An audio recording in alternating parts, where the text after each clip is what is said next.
श्रीमद् भागवत गीता को उपनिषदों का सार कहा गया है, जो सभी हिंदू धर्म ग्रंथों में सर्वमान्य है। भगवत गीता में बताए गए उपदेश जीवन को सही तरीके से जीने की सीख देते हैं। अगर जिंदगी में सफल होना है तो गीता के इन 5 उपदेश को ध्यान में रखिए। अपने लक्ष्यों को हमेशा याद रखिए।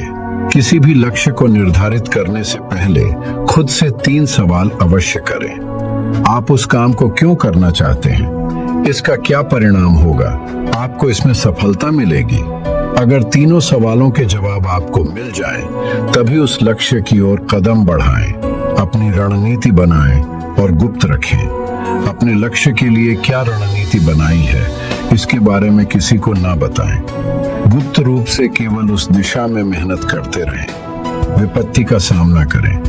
अगर आपके लक्ष्य के मार्ग में कोई विपत्ति आए तो उससे घबराकर लक्ष्य को बीच में न छोड़ें।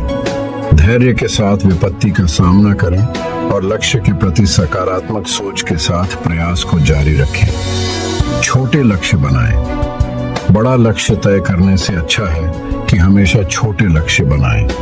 एक कहानी के माध्यम से समझाते हैं। एक गांव में एक नौजवान था जो अपने जीवन में बहुत कुछ हासिल करना चाहता था।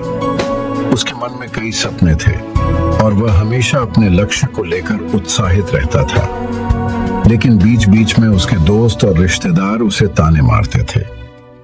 शुरुआत में उसने अपने सपनों को लेकर काफी मेहनत की, लेकिन समाज की बातों ने उसे हिलाकर रख दिया। धीरे धीरे उसका आत्मविश्वास डगमगाने लगा और एक दिन वह हार मानने की कगार पर पहुंच गया। एक दिन उसकी मुलाकात एक बुजुर्ग से हुई जो अपने अनुभवों से भरपूर थी। बुजुर्ग ने नौजवान के चेहरे पर चिंता और हताशा देखी और उसे समझाया कि सफर में कई बार ऐसी मुश्किलें आएंगी, लेकिन अगर तुम अपने लक्ष्य के लिए गंभीर हो तो कोई भी रुकावट तुम्हें नहीं रोक सकती। बुजुर्ग की बातें सुनकर नौजवान के मन में फिर से जोश भर गया। उसने अपने लक्ष्य को फिर से मन में अपनाया और लोगों की बातें अनसुनी करके पूरी मेहनत के साथ काम में जुट गया। धीरे धीरे उसके प्रयासों का असर दिखने लगा और अंत में उसने अपने सपनों को साकार किया। कर्म करें, फल की चिंता न करें। भगवान श्री कृष्ण ने कर्म और फल के बीच एक संबंध बताते हुए कहा है कि हमें कर्म करना चाहिए, लेकिन फल की चिंता नहीं करनी चाहिए। कर्म हमारा कर्तव्य है, लेकिन हमें कर्म फल के बंधन से मुक्त होकर कर्म करना चाहिए। एक कहानी के माध्यम से समझाते हैं। एक गांव में एक युवक रहता था जो अपने भविष्य को लेकर काफी चिंतित था। वह दिन रात सोचता था कि मेहनत तो बहुत कर रहा है, पर ना जाने इसका फल कैसे मिलेगा। एक दिन उसकी मुलाकात एक साधु से हुई जो दूर के गांव से आए थे। युवक ने साधु को अपनी चिंता बताई। साधु ने मुस्कुराते हुए कहा कि श्री कृष्ण ने गीता में यही सिखाया है कि हमें सिर्फ कर्म पर ध्यान देना चाहिए, फल की चिंता नहीं करनी चाहिए।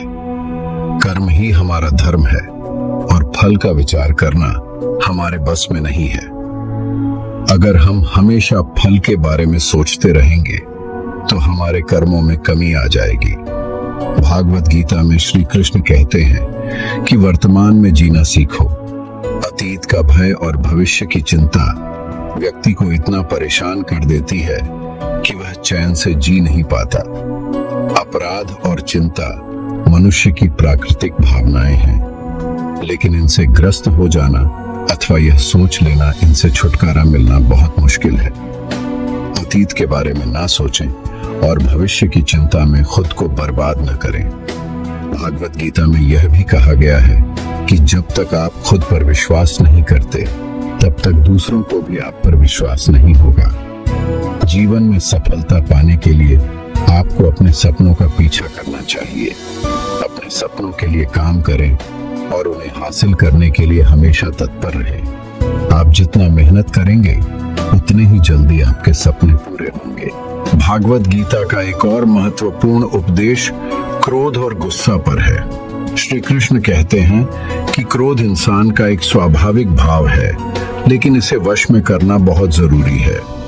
क्रोध एक ऐसा भाव है जो व्यक्ति के मन, मस्तिष्क और शरीर पर गहरा प्रभाव डालता है। यदि इसे सही समय पर रोका नहीं जाए तो यह हमारे जीवन में भरी समस्याओं का कारण बन जाता है।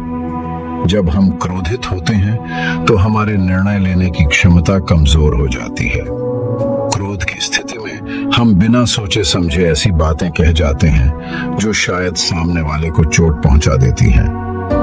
कई बार गुस्से में हम ऐसा निर्णय ले लेते हैं जिनका हमें बाद में पछतावा होता है। इसलिए कहा गया है कि गुस्से में किया गया कार्य हमेशा पछतावे का कारण बनता है। एक गांव में एक व्यक्ति रहता था जिसे बहुत ही जल्दी क्रोध आ जाता था। छोटी छोटी बातों पर गुस्सा हो जाता था, चाहे सामने वाला व्यक्ति कोई भी हो। कभी वह अपने दोस्तों पर नाराज हो जाता था तो कभी अपने परिवार वालों पर। उसके गुस्से की वजह से लोग उससे दूर रहने लगे थे। उसे इस बात का एहसास नहीं था कि उसके गुस्से की वजह से लोग उससे परेशान हो रहे थे। वह धीरे धीरे अकेला होता जा रहा था। एक दिन गांव में एक साधु आए। साधु ने उस व्यक्ति का स्वभाव देखा और उसे अपने पास बुलाया।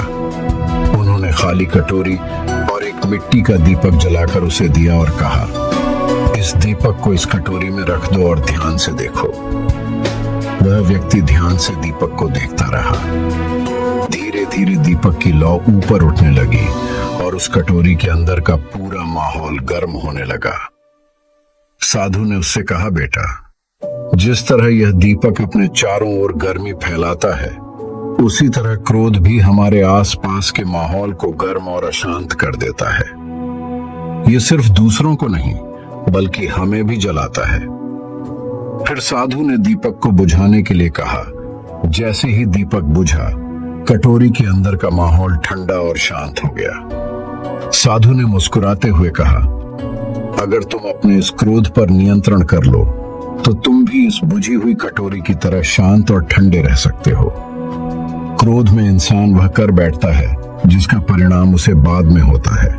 इसलिए जब भी गुस्सा आए, उसे शांत करने से क्रोध से न केवल हमारे रिश्ते बिगड़ते हैं बल्कि हम भी आंतरिक रूप से अस्थिर हो जाते हैं। दोस्तों, इस वीडियो में बस इतना ही। मिलते हैं अगले वीडियो में। अपना ख्याल रखिएगा। जय श्री कृष्ण।